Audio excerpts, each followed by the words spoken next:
রাজধানী ঢাকার রাস্তায় ও ফুটপাতে হকারদের জায়গা বরাদ্দ দেয়া কেন অবৈধ ও বেআইনি ঘোষণা করা হবে না তা জানতে চেয়ে রুল জারি করেছে হাইকোর্ট। আজ বিচারপতি ভীষ্মদেব চক্রবর্তী ও বিচারপতি আব্দুর রহমানের হাইকোর্ট বেঞ্চ এই আদেশ দেয়। স্থানীয় সরকার সচিব, আইন সচিব, ঢাকার 2 সিটির প্রশাসক সহ সংশ্লিষ্টদের রুলের জবাব দিতে বলা হয়েছে।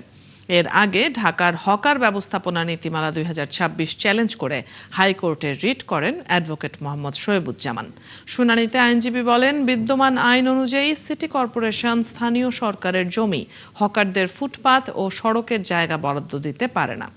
সিটি কর্পোরেশনের মাধ্যমে সড়কের জায়গায় চিহ্নিত করে এই সিদ্ধান্ত বাতিল চাওয়া হলে হাইকোর্ট এ বিষয়ে একটি রুল জারি করে।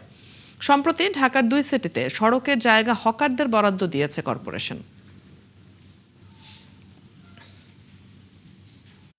হকারদের কোথায় বসাতে হবে, হকাররা কীভাবে বসবে, কীভাবে লাইসেন্স পাবে, এই বিষয়ে নীতিমালা হয়েছে। এই যে নীতিমালা, ঢাকা শহরের হকার ব্যবস্থাপনা নীতিমালা 2026, এই নীতিমালা চ্যালেঞ্জ করে আমরা হাইকোর্টে রিট পিটিশন দায়ের করি।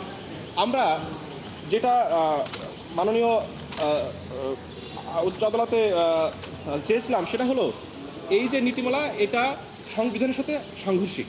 যেহেতু সংবিধানের সাথে সাংঘর্ষিক, এটা কেন অবৈধ ঘোষণা করা হবে না।